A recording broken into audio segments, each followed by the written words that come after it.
ষোলতম অধ্যায়। বরদাসুন্দরী কহিলেন, তুমি সুচরিতার বিয়ে দেবে নাকি? পরেশবাবু তাহার স্বাভাবিক শান্ত গম্ভীরভাবে কিছুক্ষণ পাকা দাড়িতে হাত বুলাইলেন। তারপর মৃদুস্বরে কহিলেন, পাত্র কোথায়? বরদাসুন্দরী কহিলেন, কেন? পানুবাবুর সঙ্গে ওর বিবাহের কথা তো ঠিক হয়েই আছে। অন্তত আমরা তো মনে মনে তাই জানি, সুচরিতাও জানে। পরেশ কহিলেন, পানুবাবুকে রাধারানীর ঠিক পছন্দ হয় বলে আমার মনে হচ্ছে না। বরদাসুন্দরী বলছেন, দেখো, ওইগুলো আমার ভালো লাগে না। সুচরিতাকে আমার আপন মেয়েদের থেকে কোনোদিনও তফাৎ করে দেখিনি, কিন্তু তাই বলে এ কথাও তো বলতে হয় উনিই বা কী এমন অসামান্য। পানুবাবুর মতো বিদ্বান ধার্মিক লোক যদি ওকে পছন্দ করে থাকে, সেটা কি উড়িয়ে দেওয়ার জিনিস? তুমি যাই বলো, আমার লাবণ্যকে তো দেখতে ওর চেয়ে অনেক ভালো, কিন্তু আমি তোমাকে বলে দিচ্ছি, আমরা যাকে পছন্দ করে দেব ও তাকেই বিয়ে করবে, কখনো না বলবে না। তোমরা যদি সুচরিতার দেমাগ বাড়িয়ে তোলো, তাহলে ওর পাত্র মেলাই ভার হবে। পরেশ ইহার পরে আর কোনো কথাই বলিলেন না। বরদাসুন্দরীর সঙ্গে তিনি কোনোদিন তর্ক করিতেন না, বিশেষত সুচরিতার সম্বন্ধে।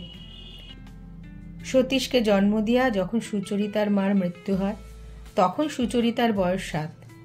তাহার পিতা রামশরণ হালদার স্ত্রীর মৃত্যুর পরে ব্রাহ্ম সমাজে প্রবেশ করেন এবং পাড়ার লোকের অত্যাচারে গ্রাম ছাড়িয়া ঢাকায় আসিয়া আশ্রয় লন। সেখানে পোস্ট অফিসের কাজে যখন নিযুক্ত ছিলেন, তখন পরেশের সঙ্গে তাহার ঘনিষ্ঠ বন্ধুত্ব হয়। সুচরিতা তখন হইতে পরেশকে ঠিক নিজের পিতার মতোই জানিত। রামশরণের মৃত্যু হঠাৎ ঘটিয়াছিল। তাহার টাকা কড়ি যাহা কিছু ছিল, তাহা তাহার ছেলে ও মেয়ের নামে 2 ভাগে দান করিয়া তিনি উইলপত্রে পরেশবাবুকে ব্যবস্থা করিবার ভার দিয়াছিলেন। তখন হইতে সতীশ ও সুচরিতা পরেশের পরিবারভুক্ত হইয়া গিয়াছিল। ঘরের বা বাহিরের লোকে সুচরিতার প্রতি বিশেষ স্নেহ বা মনোযোগ করিলে বরদাসুন্দরীর মনে ভালো লাগিত না, অথচ যে কারণেই হোক সুচরিতা সকলের কাছ হইতে স্নেহ ও শ্রদ্ধা আকর্ষণ করিত। বরদাসুন্দরীর মেয়েরা তাহার ভালোবাসা লইয়া পরস্পরের সঙ্গে ঝগড়া করিত। বিশেষত মেজ মেয়ে ললিতা তাহার ঈর্ষাপরায়ণ প্রণয়ের দ্বারা সুচরিতাকে দিন রাত্রি যেন আঁকড়িয়া থাকিতে চাহিত। পড়াশোনার খ্যাতিতে তাহার মেয়েরা তখনকার কালের সকল বিদুষীকেই ছাড়াইয়া যাইবে, বরদাসুন্দরীর মনে এই আকাঙ্ক্ষা ছিল। সুচরিতা তাহার মেয়েদের সঙ্গে একসঙ্গে মানুষ হইয়া এ সম্বন্ধে তাহাদের সমান ফল লাভ করিবে, ইহা তাহার পক্ষে সুখকর ছিল না। সেই জন্য স্কুলে যাইবার সময় সুচরিতার নানা প্রকার বিঘ্ন ঘটিত। সেই সকল বিঘ্নের কারণ অনুমান করিয়া পরে সুচরিতার স্কুল বন্ধ করিয়া দিয়া তাহাকে নিজেই পড়াইতে আরম্ভ করিলেন। শুধু তাই নয়, সুচরিতা বিশেষভাবে তাহারই যেন সঙ্গিনীর মতো হইয়া উঠিল। তিনি তাহার সঙ্গে নানা বিষয়ে আলাপ করিতেন, যেখানে যাইতেন তাহাকে সঙ্গে করিয়া লইয়া যাইতেন। যখন দূরে থাকিতে বাধ্য হইতেন, তখন চিঠিতে বহুতর প্রসঙ্গ উত্থাপন করিয়া বিস্তারিত আলোচনা করিতেন। এমনি করিয়া সুচরিতার মন তাহার বয়স এবং অবস্থাকে ছাড়াইয়া অনেকটা পরিণত হইয়া উঠিয়াছিল। তাহার মুখশ্রীতে ও আচরণে যে একটি গাম্ভীর্যের বিকাশ হইয়াছিল, তাহাতে কেহ তাহাকে বালিকা বলিয়া গণ্য করিতে পারিত না। লাবণ্য যদিচ বয়সে তাহার প্রায় সমান ছিল, তবু সকল বিষয়ে সুচরিতাকে সে আপনার চেয়ে বড় বলিয়াই মনে করিত। এমন করে বরদাসুন্দরীও তাহাকে ইচ্ছা করিলেও কোনো মতে তুচ্ছ করিতে পারিতেন না। পাঠকেরা পূর্বেই পরিচয় পাইয়াছেন, হারানবাবু অত্যন্ত উৎসাহী ব্রাহ্ম সমাজের সকল কাজেই তাঁহার হাত ছিল। তিনি নৈশ স্কুলের শিক্ষক, কাগজের সম্পাদক, স্ত্রী বিদ্যালয়ের সেক্রেটারি, কিছুতেই তাহার শ্রান্তি ছিল না। এই যুবকটি যে একদিন ব্রাহ্ম সমাজে অত্যুচ্চ স্থান অধিকার করিবে, সকলেরই মনে এই আশা ছিল। বিশেষত ইংরেজি ভাষায় তাহার অধিকার এবং দর্শনশাস্ত্রে তাহার পারদর্শিতা সম্বন্ধে খ্যাতি বিদ্যালয় ছাত্রদের যোগে ব্রাহ্ম সমাজের বাহিরেও বিস্তৃত হইয়াছিল। এই সকল নানা কারণে অন্যান্য সকল ব্রাহ্মের ন্যায় সুচরিতাও হারানবাবুকে বিশেষ শ্রদ্ধা করিত। ঢাকা হইতে কলকাতায় আসিবার সময় হারানবাবুর সহিত পরিচয়ের জন্য তাহার মনের মধ্যে বিশেষ উৎসুক্য জন্মিয়াছিল। অবশেষে বিখ্যাত হারানবাবুর সঙ্গে শুধু যে পরিচয় হইল তাহা না, অল্পদিনের মধ্যেই সুচরিতার প্রতি তাহার হৃদয়ের আকৃষ্টভাব প্রকাশ করিতে হারানবাবু সংকোচ বোধ করিলেন না। স্পষ্ট করিয়া তিনি যে সুচরিতার নিকট তাহার প্রণয় জ্ঞাপন করিয়াছিলেন তাহা নহে, কিন্তু সুচরিতার সর্বপ্রকার অসম্পূর্ণতা পূরণ, তাহার ত্রুটি সংশোধন, তাহার উৎসাহবর্ধন, তাহার উন্নতি সাধনের জন্য তিনি এমনি মনোযোগী হইয়া উঠিলেন যে এই কন্যাকে যে তিনি বিশেষভাবে আপনার উপযুক্ত সঙ্গিনী করিয়া তুলিতে ইচ্ছা করিয়াছেন তাহা সকলের কাছে সুগোচর হইয়া উঠিল। এই ঘটনায় হারানবাবুর প্রতি বরদা সুন্দরীর পূর্বতন শ্রদ্ধা নষ্ট হইয়া গেল এবং ইহাকে তিনি সামান্য স্কুল মাস্টার মাত্র বলিয়া অবজ্ঞা করিতে চেষ্টা করিলেন। সুচরিতাও যখন বুঝিতে পারিল যে সে বিখ্যাত হারানবাবু চিত্ত জয় করিয়াছে, তখন মনের মধ্যে ভক্তি মিশ্রিত গর্ব অনুভব করিল। প্রধান পক্ষের নিকট হইতে কোনো প্রস্তাব উপস্থিত না হইলেও হারানবাবুর সঙ্গে সুচরিতার বিবাহ নিশ্চয় বলিয়া সকলে যখন স্থির করিয়াছিল, তখন সুচরিতাও মনে মনে তাহাতে সায় দিয়াছিল এবং হারানবাবুর ব্রাহ্ম সমাজের যে সকল হিতসাধনের জন্য জীবন উৎসর্গ করিয়াছেন, কিরূপ শিক্ষা ও সাধনার দ্বারা সেও তাহার উপযুক্ত হইবে, এই তাহার এক বিশেষ উৎকণ্ঠার বিষয় হইয়া উঠিয়াছিল। সে যে কোনো মানুষকে বিবাহ করিতে যাইতেছে তাহা হৃদয়ের মধ্যে অনুভব করিতে পারে নাই। সে যেন ব্রাহ্ম সম্প্রদায়ের সুমহৎ মঙ্গলকে বিবাহ করিতে প্রস্তুত হইয়াছে।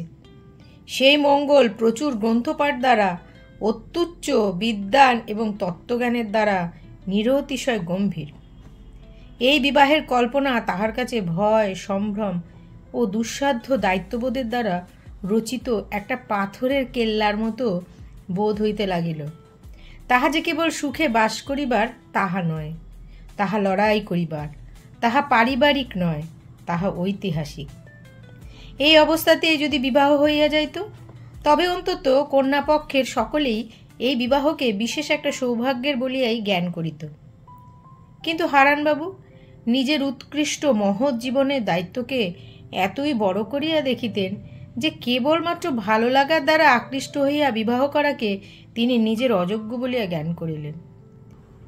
এই বিবাহ দ্বারা ব্রাহ্ম সমাজ কি পরিমাণ লাভবান হইবে তাহা সম্পূর্ণ বিচার না করিয়া তিনি এ কাজে প্রবৃত্ত হইতে পারিলেন না। এই কারণে তিনি সেই দিক হইতে সুচরিতাকে পরীক্ষা করিতে লাগিলেন। এইরূপভাবে পরীক্ষা করিতে গেলে পরীক্ষা দিতেও হয়। হারানবাবু পরেশবাবুর ঘরে সুপরিচিত হইয়া উঠিলেন। তাহাকে তাহার বাড়ির লোকে যে পানুবাবু বলিয়া ডাকিত, এ পরিবারেও তাহার সেই পানুবাবু নাম প্রচার হইল। এখন তাহাকে কেবল ইংরেজি বিদ্যার ভাণ্ডার, তত্ত্বজ্ঞানের আধার ও ব্রাহ্ম সমাজের মঙ্গলের অবতার রূপে দেখা সম্ভবপর হইল না। তিনি যে মানুষ, এই পরিচয়টাই সকলের কাছে নিকট হইয়া উঠিল। তখন তিনি কেবলমাত্র শ্রদ্ধা ও সম্ভ্রমের অধিকারী না হইয়া ভালো লাগা মন্দ লাগার আয়ত্তাধীন হইয়া আসিলেন। আশ্চর্যের বিষয় এই যে হারানবাবুর যে ভাবটা পূর্বে দূর হইতে সুচরিতার ভক্তি আকর্ষণ করিয়াছিল, সেই ভাবটাই নিকটে আসিয়া তাহাকে আঘাত করিতে লাগিল। ব্রাহ্ম সমাজের মধ্যে যাহা কিছু সত্য, মঙ্গল ও সুন্দর আছে, হারানবাবু তাহার অভিভাবক স্বরূপ হইয়া তাহার রক্ষাকর্তার ভার লওয়াতে তাহাকে অত্যন্ত অসঙ্গত রূপে ছোট দেখিতে হইল। সত্যের সঙ্গে মানুষের যথার্থ সম্বন্ধ ভক্তির সম্বন্ধ, তাহাতে মানুষকে স্বভাবতই বিনয়ী করিয়া তোলে। তাহা না করিয়া যেখানে মানুষকে উদ্ধত ও অহংকৃত করে, সেখানে মানুষ আপনার ক্ষুদ্রতাকে সেই সত্যের তুলনাতেই অত্যন্ত সুস্পষ্ট করিয়া প্রকাশ করে। এইখানে পরেশবাবুর সঙ্গে হারানের প্রভেদ সুচরিতা মনে মনে আলোচনা না করিয়া থাকিতে পারিল না। পরেশবাবু ব্রাহ্ম সমাজের নিকট হইতে যাহা লাভ করিয়াছেন, তাহার সম্মুখে তাহার মাথা যেন সর্বদা নত হইয়া আছে। সে সম্বন্ধে তাহার লেশমাত্র প্রগলভতা নাই। তাহার গভীরতার মধ্যে তিনি নিজের জীবনকে তলাইয়া দিয়াছেন। পরেশবাবুর শান্ত মুখচ্ছবি দেখিলে তিনি যে সত্যকে হৃদয়ে বহন করিতেছেন তাহারই মহত্ব চোখে পড়ে। কিন্তু হারানবাবুর সেরূপ নয়। তাহার ব্রাহ্মত্ব বলিয়া একটা উগ্র আত্মপ্রকাশ অন্য সমস্ত আচ্ছন্ন করিয়া তাহার সমস্ত কথায় ও কাজে অশোভন রূপে বাহির হইয়া থাকে। ইহাতে সম্প্রদায়ের কাছে তাহার আদর বাড়িয়াছিল। কিন্তু সুচরিতা পরেশের শিক্ষাগুণে সাম্প্রদায়িক সংকীর্ণতার মধ্যে আবদ্ধ হইতে পারে নাই। তাই হারানবাবুর একান্ত ব্রাহ্মিকতা সুচরিতার স্বাভাবিক মানবত্বকে যেন পীড়া দিত। হারানবাবু মনে করিতেন ধর্ম সাধনার ফলে তাহার দৃষ্টিশক্তি এমন আশ্চর্য স্বচ্ছ হইয়াছে যে অন্য সকল লোকেরই ভালো মন্দ সত্যাসত্য তিনি অতি অনায়াসেই বুঝিতে পারেন। এই জন্য সকলকেই তিনি সর্বদা বিচার করিতে উদ্যত। বিষয়ী লোকেরাও পরনিন্দা পরচর্চা করিয়া থাকে, কিন্তু যাহার ধার্মিকতার ভাষায় এই কাজ করে তাহাদের এই নিন্দার সঙ্গে আধ্যাত্মিক অহংকার মিশ্রিত হইয়া সংসারে একটা অত্যন্ত সুতীব্র উপদ্রবের সৃষ্টি করে। সুচরিতা তাহা একেবারেই সহিতে পারিত না। ব্রাহ্ম সম্প্রদায় সম্বন্ধে সুচরিতার মনে যে কোনো গর্ব ছিল না তাহা নহে, তথাপি ব্রাহ্ম সমাজের মধ্যে যাহারা বড়লোক তাহারা যে ব্রাহ্ম হওয়ারই দরুন বিশেষ একটা শক্তি লাভ করিয়া বড় হইয়াছেন, এবং ব্রাহ্ম সমাজের বাহিরে যাহারা চরিত্রভ্রষ্ট তাহারা যে ব্রাহ্ম না হওয়াই বিশেষভাবে শক্তিহীন হইয়া নষ্ট হইয়াছে, এ কথা লইয়া হারানবাবুর সঙ্গে সুচরিতার অনেকবার তর্ক হইয়া গিয়াছে। হারানবাবু ব্রাহ্ম সমাজের মঙ্গলের প্রতি লক্ষ্য করিয়া যখন বিচারে পরেশবাবুকেও অপরাধী করিতে ছাড়িতেন না, তখনই সুচরিতা যেন আহত ফণিনীর মতো অসহিষ্ণু হইয়া উঠিত। সে সময় বাংলাদেশে ইংরেজি শিক্ষিত দলের মধ্যে ভাগবত গীতা লইয়া আলোচনা ছিল না, কিন্তু পরেশবাবু সুচরিতাকে লইয়া মাঝে মাঝে গীতা পড়িতেন। কালীসিংহের মহাভারতও তিনি প্রায় সমস্তটা সুচরিতাকে পড়িয়া শুনাইয়াছেন। হারানবাবুর কাছে তাহা ভালো লাগে নাই। এ সমস্ত গ্রন্থ তিনি ব্রাহ্ম পরিবার হইতে নির্বাসিত করিবার পক্ষপাতী। তিনি নিজেও এগুলো পড়েন নাই। রামায়ণ, মহাভারত, ভাগবত গীতাকে তিনি হিন্দুদের সামগ্রী বলিয়া স্বতন্ত্র রাখিতে চাহিতেন। ধর্মশাস্ত্রের মধ্যে বাইবেলই তাহার একমাত্র অবলম্বন ছিল। পরেশবাবু যে তাহার শাস্ত্রচর্চা এবং ছোটোখাটো নানা বিষয়ে ব্রাহ্ম ও অব্রাহ্মের সীমা রক্ষা করিয়া চলিতেন না, তাহাতে হারানের গায়ে কাঁটা বিঁধিত।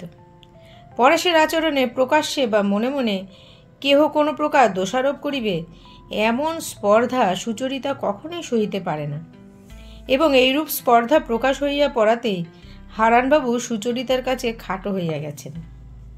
এই রূপে নানা কারণে হারানবাবু পরেশবাবুর ঘরে দিনে দিনে নিষ্প্রভ হইয়া আসিতেছেন। বরদা সুন্দরী যদিও ব্রাহ্ম ও অব্রাহ্মের ভেদ রক্ষার হারানবাবু অপেক্ষায় কোনো অংশে কম উৎসাহী নহেন, এবং তিনিও তাহার স্বামীর আচরণে অনেক সময় লজ্জাবোধ করিয়া থাকেন, তথাপি হারানবাবুকে তিনি আদর্শ পুরুষ বলিয়া জ্ঞান করিতেন না। হারানবাবুর সহস্র দোষ তাহার চোখে পড়িত। হারানবাবুর সাম্প্রদায়িক উৎসাহের অত্যাচারে এবং সংকীর্ণ নিরসতায় যদিও সুচরিতার মন ভিতরে ভিতরে প্রতিদিন তাহার উপর হইতে বিমুখ হইতেছিল, তথাপি হারানবাবুর সঙ্গেই যে তাহার বিবাহ হইবে এ সম্বন্ধে কোনো পক্ষের মনে কোনো তর্ক বা সন্দেহ ছিল না।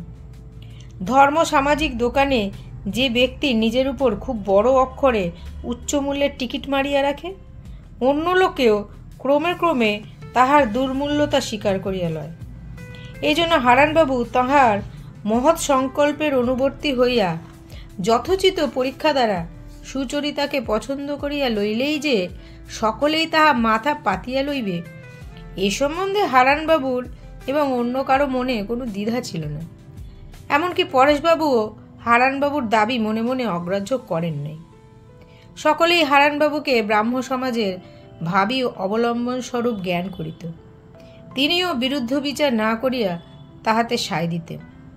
এই জন্য হারানবাবুর মতো লোকের পক্ষে সুচরিতা যথেষ্ট হইবে কিনা ইহাই তাহার চিন্তার বিষয় ছিল। সুচরিতার পক্ষে হারানবাবু কি পর্যন্ত উপাদেয় হইবে তাহা তাহার মনেও হয় নাই। এই বিবাহ প্রস্তাবে কেহই যেমন সুচরিতার কথাটা ভাবা আবশ্যক বোধ করে নাই, সুচরিতাও তেমনি নিজের কথা ভাবে নাই। ব্রাহ্ম সমাজের সকল লোকের মতোই সেও ধরিয়া লইয়াছিল যে হারানবাবু যেদিন বলিবেন আমি এই কন্যাকে গ্রহণ করিতে প্রস্তুত হইয়াছি, সেই দিনই সে এই বিবাহরূপ তাহার মহৎ কর্তব্য স্বীকার করিয়া লইবে। এইভাবে চলিয়া আসিতেছিল। এমন সময় সেদিন গোরাকে উপলক্ষ করিয়া হারানবাবুর সঙ্গে সুচরিতার যে 2-4টি উষ্ণ বাক্যের আদান প্রদান হইয়া গেল, তাহার সুর শুনিয়াই পরেশের মনে সংশয় উপস্থিত হইল যে সুচরিতা হারানবাবুকে হয়তো যথেষ্ট শ্রদ্ধা করে না, হয়তো উভয়ের স্বভাবের মধ্যে মিল না হইবার কারণ আছে। এই জন্যই বরদাসুন্দরী যখন বিবাহের জন্য তাগিদ দিতেছিলেন, তখন পরেশ তাহাতে পূর্বের মতো সায় দিতে পারিলেন না। সেই দিনই বরদাসুন্দরী সুচরিতাকে নিভৃতে ডাকিয়া কহিলেন, তুমি যে তোমার বাবাকে ভাবিয়ে তুলেছ। শুনিয়া সুচরিতা চমকিয়া উঠিল। সে যে ভুলিয়াও পরেশবাবুর উদ্বেগের কারণ হইয়া উঠিবে, ইহা অপেক্ষা কষ্টের বিষয় তাহার পক্ষে কিছুই হইতে পারে না। সে মুখ বিবর্ণ করিয়া জিজ্ঞেস করল, কেন, আমি কি করেছি?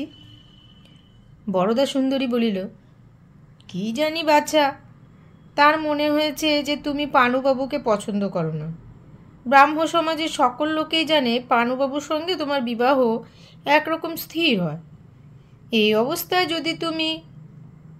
সুচরিতা কহিল, কই মা, আমি তো এই সম্বন্ধে কোনো কথা কাউকে বলিনি।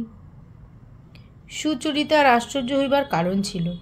সে হারানবাবুর ব্যবহারে বারবার বিরক্ত হইয়াছে বটে, কিন্তু বিবাহ প্রস্তাবের বিরুদ্ধে সে কোনো দিন মনেও কোনো চিন্তা করে নাই। এই বিবাহে সে সুখী হইবে কি হইবে না, সে তর্কও তাহার মনে কোনো দিন উদিত হয় নাই। কারণ এ বিবাহ যে সুখ দুঃখের দিক দিয়া বিচার্য নহে, ইহাই সে জানিত। তখন তাহার মনে পড়িল, সেদিন পরেশবাবুর সামনেই পানুবাবুর প্রতি সে স্পষ্ট বিরক্তি প্রকাশ করিয়াছিল। ইহাতেই তিনি উদ্বিগ্ন হইয়াছেন মনে করিয়া তাহার হৃদয়ে আঘাত লাগিল। এমন অসংযম তো সে পূর্বে কোনোদিনও প্রকাশ করে নাই, পরেও কখনো করিবে না বলিয়া মনে মনে সংকল্প করিল। হইতো যদি বৃদ্ধ পরেশবাবুর প্রতি সুচরিতার অন্ধ সংস্কারবশত একটি অসঙ্গত ভক্তি না থাকিত। পরেশবাবু জীবনে নানা অসম্পূর্ণতা দেখাইয়া দিলেও তাহাকে সুচরিতা যেন দেবতা বলিয়াই জ্ঞান করিত। ইহাতে হারানবাবু মনে মনে হাস্যও করিয়াছেন, ক্ষুণ্ণ হইয়াছেন। তথাপি তাহার আশা ছিল কালক্রমে উপযুক্ত অবসরে এই অযথা ভক্তিকে যথাপথে একাগ্র ধারায় প্রবাহিত করিতে পারিবেন। যাহা হোক, হারানবাবু যতদিন নিজেকে সুচরিতার ভক্তির পাত্র বলিয়া জ্ঞান করিতেন, ততদিন তাহা ছোটোখাটো কাজ ও আচরণ লইয়া কেবল সমালোচনা করিয়াছেন এবং তাহাকে সর্বদা উপদেশ দিয়া গড়িয়া তুলিতেই প্রবৃত্ত ছিলেন। বিবাহ সম্বন্ধে কোনো স্পষ্ট কথা উত্থাপন করেন নাই। সেদিন সুচরিতার 2-1টি কথা শুনিয়া যখন হঠাৎ তিনি বুঝিতে পারিলেন সেও তাহাকে বিচার করিতে আরম্ভ করিয়াছে, তখন হইতে অবিচলিত গাম্ভীর্য ও স্থৈর্য রক্ষা করা তাহার পক্ষে কঠিন হইয়া উঠিয়াছিল। ইতিমধ্যে যে 2-1 বার সুচরিতার সঙ্গে তাহার দেখা হইয়াছে, পূর্বের ন্যায় নিজের গৌরব তিনি অনুভব ও প্রকাশ করিতে পারেন নাই। সুচরিতার সঙ্গে তাহার কথা এবং আচরণে একটা কলহের ভাব দেখা দিয়াছে। তাহাকে লইয়া অকারণে বা ছোট ছোট উপলক্ষ ধরিয়া খুঁত করিয়াছেন। তৎসত্ত্বেও সুচরিতার অবিচলিত ঔদাসীন্যে তাহার মনে মনে হার মানিতেই হইয়াছে এবং নিজের মর্যাদাহানিতে বাড়িতে আসিয়া পরিতাপ করিয়াছেন। যা হোক, সুচরিতার শ্রদ্ধাহীনতার 2-1টা লক্ষণ দেখিয়া হারানবাবুর পক্ষে তাহার পরীক্ষকের উচ্চ আসনে দীর্ঘকাল স্থির হইয়া বসিয়া থাকা শক্ত হইয়া উঠিল। পূর্বে এত ঘন ঘন পরেশবাবুর বাড়িতে যাতায়াত করিতেন না। সুচরিতার প্রেমে তিনি চঞ্চল হইয়া উঠিয়াছেন, পাছে তাহাকে এইরূপ কেহ সন্দেহ করে, এই আশঙ্কায় তিনি সপ্তাহে কেবল 1 বার করিয়া আসিতেন এবং সুচরিতা যেন তাহার ছাত্রী এমনিভাবে নিজের ওজন রাখিয়া চলিতেন। কিন্তু এই কয়দিন হঠাৎ কি হইয়াছে, হারানবাবু তুচ্ছ একটা ছুতা লইয়া দিনে একাধিকবারও আসিয়াছেন এবং ততোধিক তুচ্ছ ছুতা ধরিয়া সুচরিতার সঙ্গে গায়ে পড়িয়া আলাপ করিবার চেষ্টা করিয়াছেন। পরেশবাবুও ওই উপলক্ষে উভয়কে ভালো করিয়া পর্যবেক্ষণ করিবার অবকাশ পাইয়াছেন এবং তাহার সন্দেহ ক্রমে ঘনীভূত হইয়া আসিতেছে। আজ হারানবাবু আসিতেই বরদাসুন্দরী তাহাকে আড়ালে ডাকিয়া কহিলেন, আচ্ছা পানুবাবু, আপনি আমাদের সুচরিতাকে বিবাহ করবেন এই কথা সকলেই বলে, কিন্তু আপনার মুখ থেকে তো কোনো দিন কোনো কথা শুনতে পাইনি। যদি সত্যিই আপনার এরকম অভিপ্রায় থাকে তাহলে স্পষ্ট করে বলেন না কেন? হারানবাবু আর বিলম্ব করিতে পারিলেন না। এখন সুচরিতাকে তিনি কোনো মতে বন্দী করিতে পারিলেই নিশ্চিন্ত হন। তাহার প্রতি ভক্তি ও ব্রাহ্ম সমাজের হিতকল্পে যোগ্যতার পরীক্ষা পরে করিলেও চলিবে। হারানবাবু বরদাসুন্দরীকে কহিলেন, এ কথা বলা বাহুল্য, তাই বলিনি। সুচরিতার 18 বছর বয়সের জন্যই প্রতীক্ষা করছিলেন। বরদাসুন্দরী কহিলেন, আপনার আবার একটু বাড়াবাড়ি আছে। আমার তো 14 বছর হলেই যথেষ্ট মনে করি। সেদিন চা খাইবার সময় পরেশবাবু সুচরিতার ভাব দেখিয়া আশ্চর্য হইয়া গেলেন। সুচরিতা হারানবাবুকে এত যত্ন অভ্যর্থনা অনেকদিন করে নাই। এমনকি হারানবাবু যখন চলিয়া যাইবার উপক্রম করিতেছিলেন তখন তাহাকে লাবণ্যের নূতন একটা শিল্পকলার পরিচয় দিবার উপলক্ষে আরও একটু বসিয়া থাকিতে অনুরোধ করিয়াছিল। পরেশবাবুর মন নিশ্চিন্ত হইল। তিনি ভাবিলেন তিনি ভুল করিয়াছেন। এমনকি তিনি মনে মনে একটু হাসিলেন। ভাবিলেন এই দুইজনের মধ্যে হয়তো নিগুড় একটা প্রণয় কলহ ঘটিয়াছিল, আবার সেটা মিটমাট হইয়া গেছে। সেই দিন বিদায় হইবার সময় হারান পরেশবাবুর কাছে বিবাহের প্রস্তাব পাড়িলেন, জানাইলেন এ সম্বন্ধে বিলম্ব করিতে তাহার ইচ্ছা নাই। পরেশবাবু একটু আশ্চর্য হইয়া কহিলেন, কিন্তু আপনি যে 18 বছরের কমে মেয়েদের বিয়ে হওয়া অন্যায় বলেন, এমনকি আপনি কাগজেও সে কথা লিখেছেন। হারানবাবু কহিলেন, সুচরিতার সম্বন্ধে কথা খাটে না, কারণ ওর মনে যেরকম পরিণতি হয়েছে অনেক বড় বয়সের মেয়েও এমন দেখা যায় না। পরেশবাবু প্রশান্ত দৃঢ়তার সঙ্গে কহিলেন, তা হোক পানুবাবু, যখন বিশেষ কোনো অহিত দেখা যাচ্ছে না তখন আপনার মত অনুসারে রাধারানীর বয়স পূর্ণ হওয়া পর্যন্ত অপেক্ষা করাই কর্তব্য। হারানবাবু নিজের দুর্বলতা প্রকাশ হওয়ায় লজ্জিত হইয়া পড়িলেন। কেবল আমার ইচ্ছে এই যে একদিন সকলকে ডেকে ঈশ্বরের নাম করে সম্বন্ধটা পাকা করা হোক। পরেশবাবু কহিলেন, সে অতি উত্তম প্রস্তাব। 2-3 ঘণ্টা নিদ্রার পর যখন গোরা ঘুম ভাঙিয়া পাশে চাহিয়া দেখিল বিনয় ঘুমাইতেছে, তখন তাহার হৃদয় আনন্দে ভরিয়া উঠিল। স্বপ্নে একটা প্রিয় জিনিস হারাইয়া জাগিয়া উঠিয়া যখন দেখা যায় তাহা হারায় নাই, তখন যেমন আরাম বোধ হয়, গোরারও সেইরূপ হইল। বিনয়কে ত্যাগ করিলে গোরার জীবন যে কতখানি পঙ্গু হইয়া পড়ে আজ নিদ্রাভঙ্গে বিনয়কে পাশে দেখিয়া তাহা সে অনুভব করিতে পারিল। এই আনন্দের আঘাতে চঞ্চল হইয়া গোরা ঠেলাঠেলি করিয়া বিনয়কে জাগাইয়া দিল এবং কহিল, চলো, একটা কাজ আছে। গোরার প্রত্যহ সকালবেলায় একটা নিয়মিত কাজ ছিল। সে পাড়ার নিম্ন শ্রেণীর লোকদের ঘরে যাতায়াত করিত। তাহাদের উপকার করিবার বা উপদেশ দিবার জন্য নয়, নিতান্তই তাহাদের সঙ্গে দেখা সাক্ষাৎ করিবার জন্যই যাইত। শিক্ষিত দলের মধ্যে তাহার এইরূপ যাতায়াত সম্বন্ধ ছিল না বলিলেই হয়। গোরাকে ইহার আর দাদা ঠাকুর বলিত এবং কড়ি বাঁধা হুকা দিয়া অভ্যর্থনা করিত। কেবলমাত্র ইহাদের আতিথ্য গ্রহণ করিবার জন্যই গোরা জোর করিয়া তামাক খাওয়া ধরিয়াছিল। এই দলের মধ্যে নন্দ গোরার সর্বপ্রধান ভক্ত ছিল। নন্দ ছুতারের ছেলে, বয়স 22। সে তাহার বাপের দোকানে কাঠের বাক্স তৈরি করিত। ধাপার মাঠে শিকারীর দলের নন্দর মতো অব্যর্থ বন্দুকের লক্ষ্য কাহারও ছিল না। ক্রিকেট খেলায় গোলা ছুড়িতেও সে অদ্বিতীয় ছিল।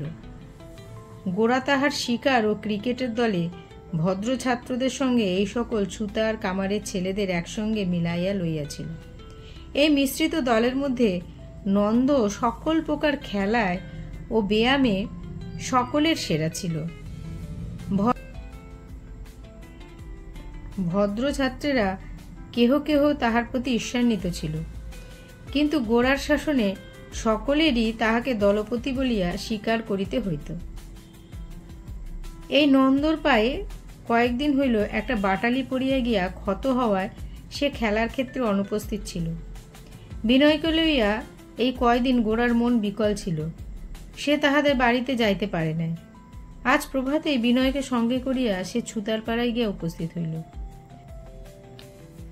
নন্দদের দোতলা খোলার ঘরের দ্বারের কাছে আসিতেই ভিতর হইতে মেয়েদের কান্নার শব্দ শোনা গেল। নন্দর বাপ বা অন্য পুরুষ অভিভাবক বাড়িতে নাই। পাশে একটি তামাকের দোকান ছিল। তাহার কর্তা আসিয়া কহিল, নন্দ আজ ভোরবেলায় মারা পড়িয়াছে, তাহাকে দাহ করিতে লইয়া গেছে। নন্দ মারা গিয়াছে? এমন স্বাস্থ্য, এমন শক্তি, এমন তেজ, এমন হৃদয়, এত অল্প বয়স, সেই নন্দ আজ ভোরবেলায় মারা গিয়াছে? সমস্ত শরীর শক্ত করিয়া গোরা স্তব্ধ হইয়া দাঁড়াইয়া রহিল। নন্দ একজন সামান্য ছুতারের ছেলে। তাহার অভাবে ক্ষণকালের জন্য সংসারে যেটুকু ফাঁক পড়িল তাহা অতি অল্প লোকেরই চোখে পড়িবে, কিন্তু আজ গোরার কাছে নন্দর মৃত্যু নিদারুণ রূপে অসঙ্গত ও অসম্ভব বলিয়া ঠেকিল। গোরা যে দেখিয়াছে তাহার প্রাণ ছিল, এত লোক তো বাঁচিয়া আছে, কিন্তু তাহার মতো এত প্রচুর প্রাণ কোথায় দেখা যায়? কি করিয়া তাহার মৃত্যু হইল খবর লইতে গিয়া শোনা গেল যে তাহার ধনুষ্টঙ্কার হইয়াছিল। নন্দর বাপ ডাক্তার আনিবার প্রস্তাব করিয়াছিল, কিন্তু নন্দর মা জোর করিয়া বলিল তাহার ছেলেকে ভূতে পাইয়াছে। ভূতের ওঝা কাল সমস্ত রাত তাহার গায়ে ছ্যাঁকা দিয়াছে, তাহাকে মারিয়াছে এবং মন্ত্র পড়িয়াছে। ব্যামোর আরম্ভে গোরাকে খবর দিবার জন্য নন্দ একবার অনুরোধ করিয়াছিল, কিন্তু পাছে গোরা আসিয়া ডাক্তারি মতে চিকিৎসা করিবার জন্য জেদ করে, এই ভয়ে নন্দর মা কিছুতেই গোরাকে খবর পাঠাইতে দেয় নাই। সেখান হইতে ফিরিয়া আসিবার সময় বিনয় কহিল, কি মূঢ়তা আর কি ভয়ানক শাস্তি। গোরা কহিল, এই মূঢ়তাকে একপাশে সরিয়ে রেখে তুমি নিজের বাইরে আছো মনে করে সান্ত্বনা লাভ করো না বিনয়। এই মূঢ়তা যে কত বড় আর এর শাস্তি যে কতখানি তা যদি স্পষ্ট করে দেখতে পেতে, তাহলে ওই একটা আক্ষেপোক্তি মাত্র প্রকাশ করে ব্যাপারটাকে নিজের কাছ থেকে ঝেড়ে ফেলার চেষ্টা করতে না। মনের উত্তেজনার সঙ্গে গোরার পদক্ষেপ ক্রমশই দ্রুত হইতে লাগিল। বিনয় তাহার কথায় কোনো উত্তর না করিয়া তাহার সঙ্গে সমান পা রাখিয়া চলিবার চেষ্টা করিল। গোরা বলিতে লাগিল, সমস্ত জাত মিথ্যার কাছে মাথা বিকিয়ে রেখেছে। দেবতা, অপদেবতা, পেঁচো, হাঁচি, বৃহস্পতিবার, ত্রজ্জ স্পর্শ, ভয় যে কত তার ঠিকানা নেই। জগতে সত্যের সঙ্গে কীরকম পৌরুষের সঙ্গে ব্যবহার করতে হয় তা এরা জানবে কি করে? আর তুমি আমি মনে করছি যে আমরা এখন দুপাতা বিজ্ঞান পড়েছি, তখন আমরা আর এদের দলের নেই। কিন্তু একথা নিশ্চয় জেনো, চারিদিকের হীনতার আকর্ষণ থেকে অল্প লোক কখনোই নিজেকে বই পড়া বিদ্যার দ্বারা বাঁচিয়ে রাখতে পারবে না। এরা যতদিন পর্যন্ত জগৎ ব্যাপারের মধ্যে নিয়মের আধিপত্যকে বিশ্বাস না করবে, যতদিন পর্যন্ত মিথ্যা ভয়ের দ্বারা জড়িত হয়ে থাকবে, ততদিন পর্যন্ত আমাদের শিক্ষিত লোকেরাও এর প্রভাব ছাড়াতে পারবে না। বিনয় কহিল, শিক্ষিত লোকেরা ছাড়াতে পারলেই বা তাতে কি? কজনই বা শিক্ষিত লোক? শিক্ষিত লোকদের উন্নত করার জন্যই যে অন্য লোকদের উন্নত হতে হবে তা নয়, বরঞ্চ অন্য লোকদের বড় করবার জন্যই শিক্ষিত লোকদের শিক্ষার গৌরব। গোরা বিনয়ের হাত ধরিয়া কহিল, আমি তো ঠিক ও কথাই বলতে চাই, কিন্তু তোমরা নিজের ভদ্রতা ও শিক্ষার অভিমানে সাধারণের থেকে স্বতন্ত্র হয়ে দিব্য নিশ্চিত হতে পারো, এটা আমি বারংবার দেখেছি। তোমাদের আমি সাবধান করে দিতে চাই, নিচের লোকদের নিষ্কৃতি না দিলে কখনোই আমাদের যথার্থ নিষ্কৃতি নেই।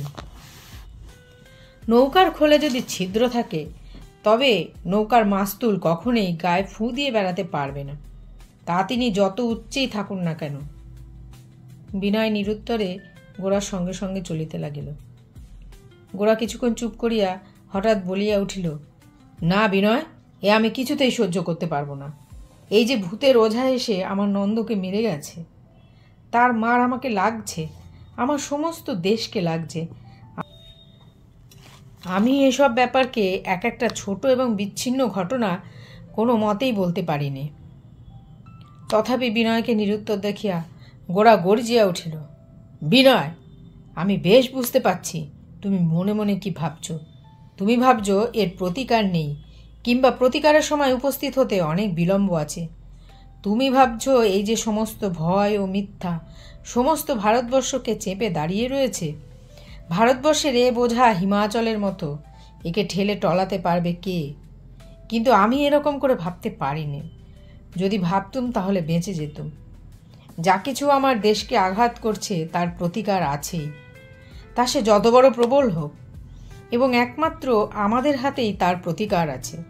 এই বিশ্বাস আমার মনে দৃঢ় আছে বলেই আমি চারিদিকের এত দুঃখ দুর্গতিময় অপমান সহ্য করতে পারছি।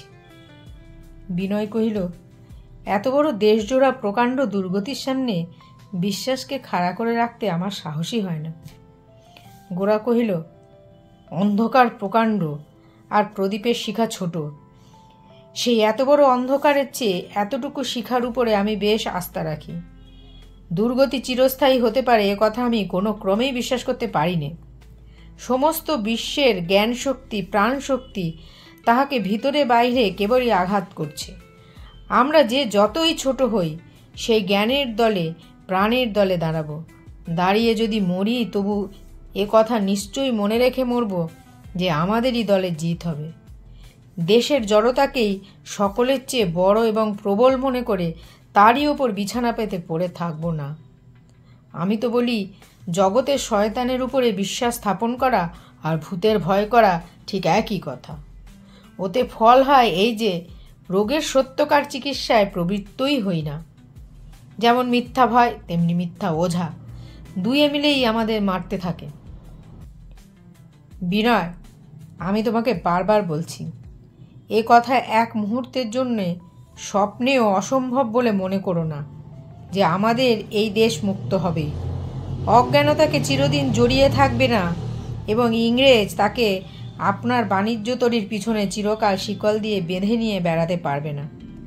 এই কথা মনে দৃঢ় রেখে প্রতিদিনই আমাদের প্রস্তুত থাকতে হবে। ভারতবর্ষ স্বাধীন হবার জন্য ভবিষ্যতের কোনো এক তারিখে লড়াই আরম্ভ হবে, তোমরা তারই উপর বরাত দিয়ে নিশ্চিত হয়ে আছো।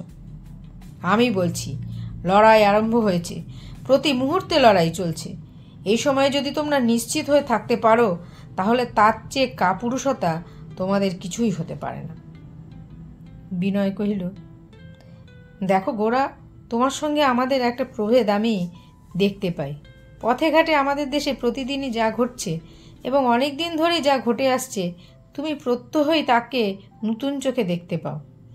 নিজের নিঃশ্বাস প্রশ্বাসকে আমরা যেমন ভুলে থাকি, এগুলো আমাদের কাছে তেমনি। এতে আমাদের আশাও দেয় না, হতাশও করে না। এতে আমাদের আনন্দ নেই, দুঃখও নেই। দিনের পর দিন অশান্ত শূন্যভাবে চলে যাচ্ছে। চারিদিকের মধ্যে নিজেকে এবং নিজের দেশকে অনুভব করছি না। হঠাৎ গোরার মুখ রক্তবর্ণ হইয়া তাহার কপালে শিরাগুলি ফুলিয়া উঠিল। সে দুই হাত মুঠা করিয়া রাস্তার মাঝখানে এক জুড়ি গাড়ির পিছনে ছুটিতে লাগিল এবং বজ্রগর্জনে সমস্ত রাস্তার লোককে চকিত করিয়া চিৎকার করিল, থামাও গাড়ি, থামাও গাড়ি। একটা মোটা গাড়ির চেন পড়া বাবু গাড়ি হাঁকাইতেছিল। সে একবার পিছন ফিরিয়া দেখিয়া দুই তেজস্বী ঘোড়াকে চাবুক কষাইয়া মুহূর্তের মধ্যে অদৃশ্য হইয়া গেল। একজন বৃদ্ধ মুসলমান মাথায় এক ঝাঁকা ফল সবজি, আন্ডা, রুটি, মাখন প্রভৃতি আহার্য সামগ্রী লইয়া কোনো ইংরেজ প্রভুর পাকশালার অভিমুখে চলিতেছিল। চেন পড়া বাবুটি তাহাকে গাড়ির সম্মুখ হইতে সরিয়া যাইবার জন্য হাঁকিয়াছিল। বৃদ্ধ শুনিতে না পাওয়াতে গাড়ি প্রায় তাহার ঘাড়ের উপর আসিয়া পড়ে। কোনো মতে তাহার প্রাণ বাঁচিল, কিন্তু ঝাঁকা সমেত জিনিসগুলা রাস্তায় গড়াগড়ি গেল এবং ক্রুদ্ধ বাবু কোচ বাক্স হইতে ফিরিয়া তাহাকে ড্যাম শুয়োর বলিয়া গালি দিয়া তাহার মুখের ওপর সপাং করিয়া চাবুক বসাইয়া দিতে তাহার কপালে রক্তের রেখা দেখা দিল। বৃদ্ধ আল্লাহ বলিয়া নিঃশ্বাস ফেলিয়া যে জিনিসগুলো নষ্ট হয় নাই তাহা বাছিয়া ঝাঁকায় তুলিতে প্রবৃত্ত হইল। গোরা ফিরিয়া আসিয়া বিকীর্ণ জিনিসগুলিকে নিজে কুড়াইয়া তাহার ঝাঁকায় উঠাইতে লাগিল। মুসলমান মুটে ভদ্রলোক পথিকের ওই ব্যবহারে অত্যন্ত সংকুচিত হইয়া কহিল, আপনি কেন কষ্ট করছেন বাবু? এ আর কোন কাজে লাগবে? গোরা এ কাজের অনাবশ্যকতা জানিত এবং সে ইহাও জানিত যাহার সাহায্য করা হইতেছে সে লজ্জা অনুভব করিতেছে। বস্তুত সাহায্য হিসেবে এইরূপ কাজের বিশেষ মূল্য নাই, কিন্তু এক ভদ্রলোক যাহাকে অন্যায় অপমান করিয়াছে আর এক ভদ্রলোক সেই অপমানিতের সঙ্গে নিজেকে সমান করিয়া ধর্মের ক্ষুব্ধ ব্যবস্থায় সামঞ্জস্য আনিতে চেষ্টা করিতেছে, এ কথা রাস্তার লোকের পক্ষে বোঝা অসম্ভব। ঝাঁকা ভর্তি হইলে গোরা তাহাকে বলিল, যা লোকসান হয়ে গেছে সে তো তোমার সইবে না। চলো আমাদের বাড়ি চলো, আমি সমস্ত পুরা দাম দিয়ে কিনে নেব। কিন্তু বাবা, একটা কথা তোমাকে বলি, তুমি কথাটি না বলে যে অপমান সহ্য করলে, আল্লাহ কিন্তু এর জন্য তোমাকে মাফ করবেন না। মুসলমান কহিল, যে দোষী আল্লাহ তাকেই শাস্তি দেবেন, আমাকে কেন দেবেন? গোরা কহিল, যে অন্যায় সহ্য করে সেও দোষী, কেননা সে জগতে অন্যায় সৃষ্টি করে। আমার কথা বুঝবে না, কিন্তু তবু মনে রেখো, ভালো মানুষই ধর্ম নয়, তাতে দুষ্ট মানুষকে বাড়িয়ে তোলে। তোমাদের মোহাম্মদ সে কথা বুঝতেন, তাই তিনি ভালো মানুষ সেজে ধর্মপ্রচার করেননি। সেখান হইতে গোরাদের বাড়ি নিকট নয় বলিয়া গোরা সেই মুসলমানকে বিনয়ের বাসায় লইয়া গেল। বিনয় দেরাজের সামনে দাঁড়াইয়া বিনয়কে কহিল, টাকা বের করো। বিনয় কহিল, তুমি ব্যস্ত হচ্ছ কেন? বসোগে না, আমি দিচ্ছি বলিয়া হঠাৎ চাবি খুঁজিয়া পাইল না। অধীর গোরা এক টান দিতেই দুর্বল দেরাজবন্ধ চাবির বাধা না মানিয়া খুলিয়া গেল। অধীর গোরা এক টান দিতেই দুর্বল দেরাজ বন্ধ চাবির বাধা না মানিয়া খুলিয়া গেল। দেরাজ খুলিতেই পরেশবাবুর পরিবারের সকলের একত্রে তোলা একটা বড় ফটোগ্রাফ সর্বাগ্রে চোখে পড়িল। এটি বিনয় তাহার বালক বন্ধু সতীশের নিকট হইতে সংগ্রহ করিয়াছিল। টাকা সংগ্রহ করিয়া গোরা সেই মুসলমানকে বিদায় করিয়া দিল, কিন্তু ফটোগ্রাফ সম্বন্ধে কোনো কথাই বলিল না। গোরাকে এ সম্বন্ধে চুপ করিয়া থাকিতে দেখিয়া বিনয়ও কোনো কথা তুলিতে পারিল না। অথচ দুই চারটি কথা হইয়া গেলে বিনয়ের মন সুস্থ হইত। গোরা হঠাৎ বলিল, চললুম। বিনয় কহিল, বাহ, তুমি একলা যাবে কি? মা যে আমাকে তোমাদের ওখানে খেতে বলেছেন, অতএব আমিও চললুম। দুইজনে রাস্তায় বাহির হইয়া পড়িল। বাকি পথ গোরা আর কোনো কথা কহিল না। ডেস্কের মধ্যে ওই ছবিখানি দেখিয়া গোরাকে আবার সহসা স্মরণ করাইয়া দিল যে বিনয়ের চিত্তের একটা প্রধান ধারা এমন একটা পথে চলিয়াছে যে পথের সঙ্গে গোরার জীবনের কোনো সম্পর্ক নাই। ক্রমে বন্ধুত্বের আদিগঙ্গা নির্জীব হইয়া ওই দিকেই মূল ধারাটা বহিতে পারে, এ আশঙ্কা অব্যক্তভাবে গোরার হৃদয়ের গভীরতম তলদেশে অনির্দেশ্য ভাবের মতো চাপিয়া পড়িল। সমস্ত চিন্তায় ও কর্মে এতদিন দুই বন্ধুর মধ্যে কোনো বিচ্ছেদ ছিল না, এখন তাহা রক্ষা করা কঠিন হইতেছে। বিনয় এক জায়গায় স্বতন্ত্র হইয়া উঠিতেছে।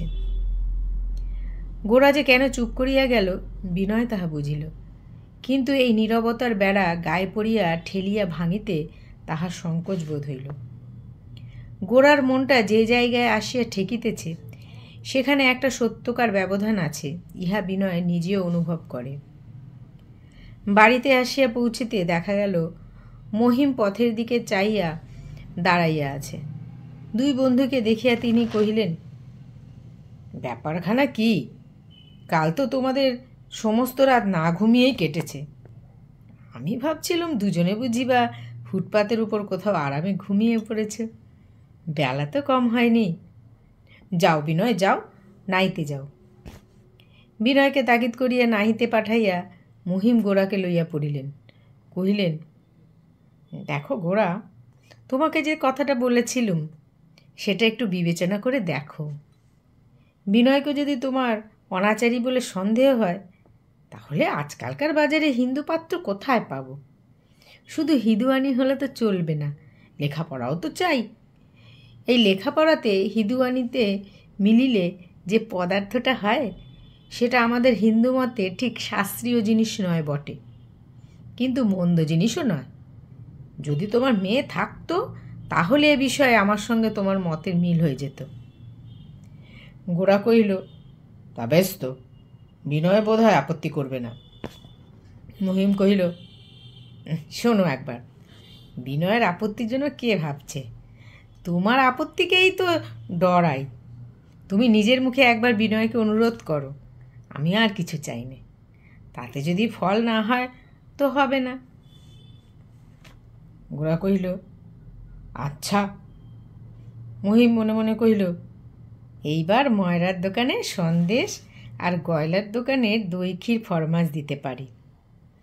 গোরা অবসরক্রমে বিনয়কে কহিল, শশীমুখীর সঙ্গে তোমার বিবাহের জন্য দাদা ভারী পীড়াপিড়ি আরম্ভ করেছেন। এখন তুমি কি বলো? বিনয় বলল, আগে তোমার ইচ্ছে কি সেইটে বলো। বিনয়। গোরা কহিল, আমি তো বলি মন্দ কি? বিনয় বলল, আগে তো তুমি মন্দই বলতে, আমরা দুজনের কেউই বিয়ে করব না, এ তো একরকম ঠিক হয়েই ছিল।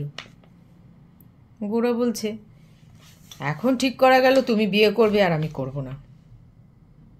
বিনয় বলছে, কেন? এক যাত্রার পৃথক ফল কেন? গোরা, পৃথক ফল হবার ভয়েই এই ব্যবস্থা করা হচ্ছে। বিধাতা কোনো কোনো মানুষকে সহজেই বেশি ভারগ্রস্ত করে গড়েন, কেউ বা সহজেই দিব্য ভারহীন। এই উভয় জীবকে একত্রে জুড়ে চালাতে গেলে এদের একটির উপর বাইরে থেকে বোঝা চাপিয়ে দুজনের ওজন সমান করে নিতে হয়। তুমি বিবাহ করে একটু দায়গ্রস্ত হলে তোমাতে আমাতে সমান চালে চলতে পারবো। বিনয় একটু হাসিল, কহিল, যদি সেই মতলব হয় তবে এই দিকেই বাটখারাটি চাপাও। গোরা, বাটখারাটি সম্বন্ধে আপত্তি নেই তো তোমার? বিনয়, ওজন সমান করার জন্যে যা হাতের কাছে আছে তাতেই কাজ চালানো যেতে পারে। ও পাথর হলেও হয়, ঢেলা হলেও যা হয়। গোরা যে বিবাহ প্রস্তাবে কেন উৎসাহ প্রকাশ করিল তাহা বিনয়ের বুঝিতে বাকি রহিল না। পাছে বিনয় পরেশবাবুর পরিবারের মধ্যে বিবাহ করিয়া বসে, গোরার মনে সেই সন্দেহ হইয়াছিল। এই অনুমান করিয়া বিনয় মনে মনে হাসিল। এইরূপ বিবাহের সংকল্প ও সম্ভাবনা তাহার মনে এক মুহূর্তের জন্য উদিত হয় নাই। এই যে হইতেই পারে না। যাই হোক, শশীমুখীকে বিবাহ করিলে এইরূপ অদ্ভুত আশঙ্কার একেবারে মূল উৎপাটিত হইয়া যাইবে, এবং তাহা হইলেই উভয়ের বন্ধুত্ব সম্বন্ধ পুনরায় সুস্থ ও শান্ত হইবে, ও পরেশবাবুদের সঙ্গে মেলামেশা করিতেও তাহার কোনো দিক হইতে কোনো সংকোচের কারণ থাকিবে না। এই কথা চিন্তা করিয়া সে শশীমুখীর সহিত বিবাহে সহজেই সম্মতি দিল। মধ্যাহ্নে আহারান্তে রাত্রের নিদ্রার ঋণ শোধ করিতে দিন কাটিয়া গেল। সেদিন দুই বন্ধুর মধ্যে আর কোনো কথা হইল না। কেবল জগতের উপর সন্ধ্যার অন্ধকারের পর্দা পড়িলে, প্রণয়ীদের মধ্যে যখন মনের পর্দা উঠিয়া যায়, সেই সময় বিনয় ছাদের উপর বসিয়া সিধা আকাশের দিকে তাকাইয়া বলিল, দেখো গোরা, একটা কথা আমি তোমাকে বলতে চাই। আমার মনে হয় আমাদের স্বদেশ প্রেমের মধ্যে একটা গুরুতর অসম্পূর্ণতা আছে। আমরা ভারতবর্ষকে আধখানা করে দেখছি। গোরা বলল, কেন বলো দেখি?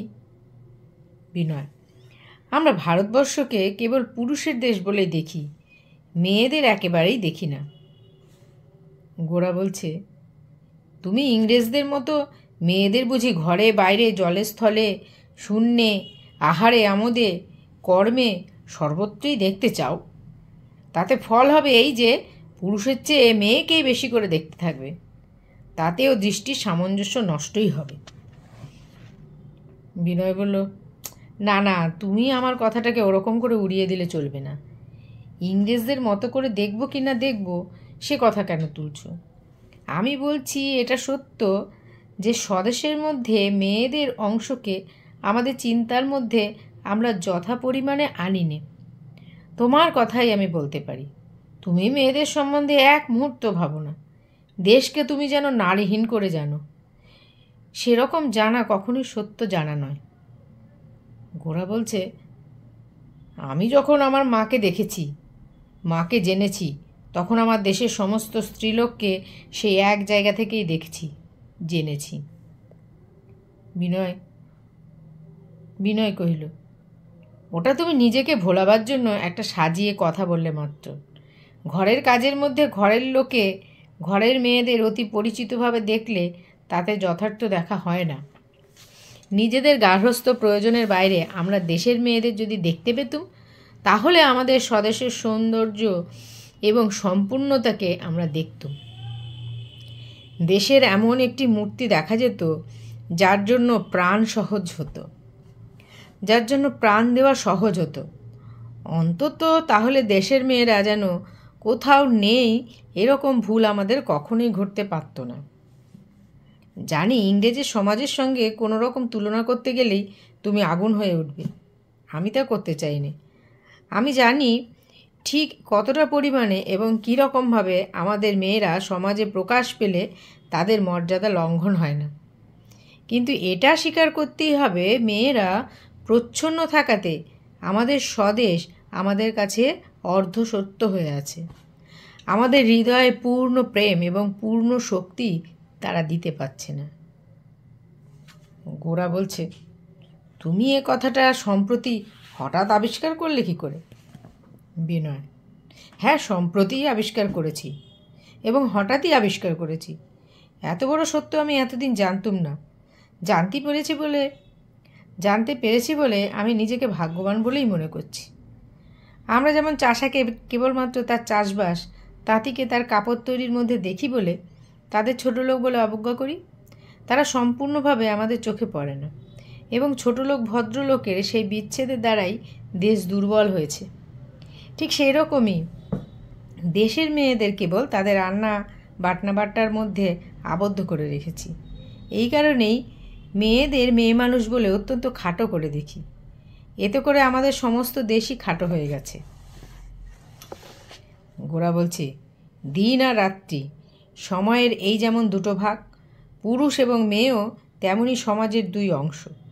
সমাজের স্বাভাবিক অবস্থায় স্ত্রীলোক রাত্রির মতোই প্রচ্ছন্ন, তার সমস্ত কাজ নিগুড় এবং নিভৃত। আমাদের কর্মের হিসাব থেকে আমরা রাতকে বাদ দিই, কিন্তু বাদ দিই বলে তার যে গভীর কর্ম কিছুই বাদ পড়ে না। সে গোপন বিশ্রামের অন্তরালে আমাদের ক্ষতিপূরণ করে, আমাদের পোষণের সহায়তা করে। যেখানে সমাজের অস্বাভাবিক অবস্থা, সেখানে রাতকে জোর করে দিন করে তোলে। সেখানে গ্যাস জ্বালিয়ে কল চালানো হয়, বাতি জ্বালিয়ে সমস্ত রাত নাচ গান হয়। তাতে ফল কি হয়? ফল হয় এই, রাত্রির যে স্বাভাবিক নিভৃত কাজ তা নষ্ট হয়ে যায়, ক্লান্তি বাড়তে থাকে, ক্ষতিপূরণ হয় না, মানুষ উন্মত্ত হয়ে ওঠে।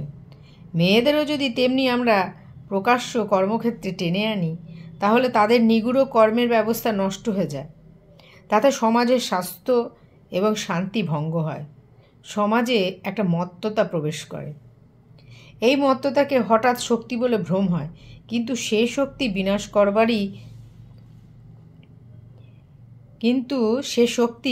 করবারই শক্তি।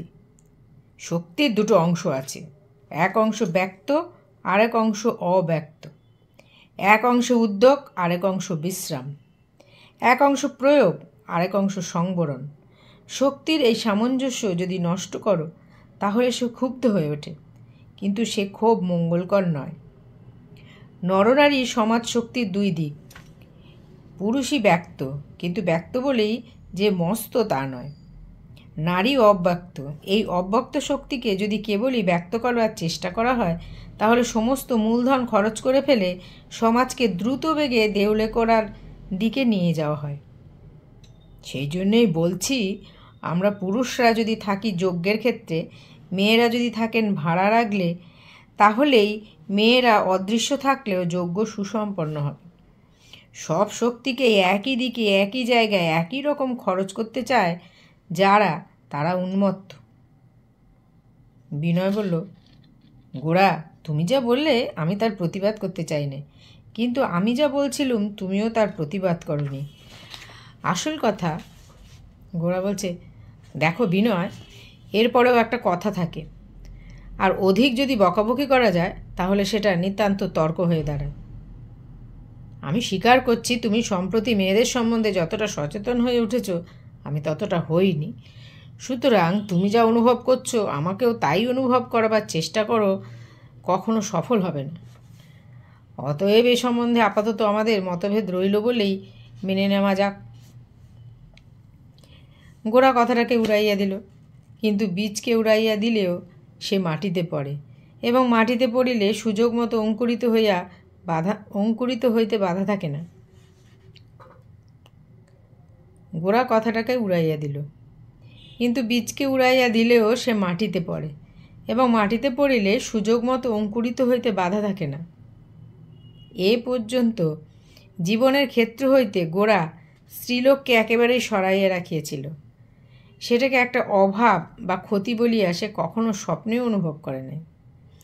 আজ বিনয়ের অবস্থান্ত দেখিয়া সংসারে স্ত্রীজাতির বিশেষ সত্তা ও প্রভাব তাহার কাছে গোচর হইয়া উঠিয়াছে। কিন্তু ইহার স্থান কোথায়, ইহার প্রয়োজন কি, তাহা সে কিছুই স্থির করিতে পারে নাই। এ কথা লইয়া তর্ক করিতে তাহার ভালো লাগে না।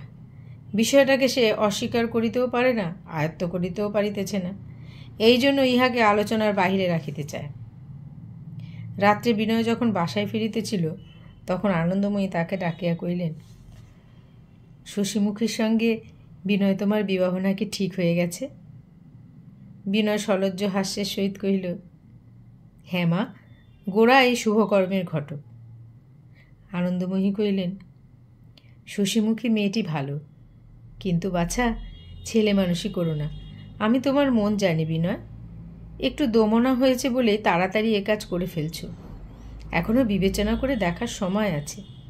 তোমার বয়স হয়েছে বাবা, এত বড় একটা কাজ অশ্রদ্ধা করে করো না। বলিয়া বিনয়ের গায়ে হাত বুলাইয়া দিলেন। বিনয় কোনো কথা না বলিয়া আস্তে আস্তে চলিয়া গেল।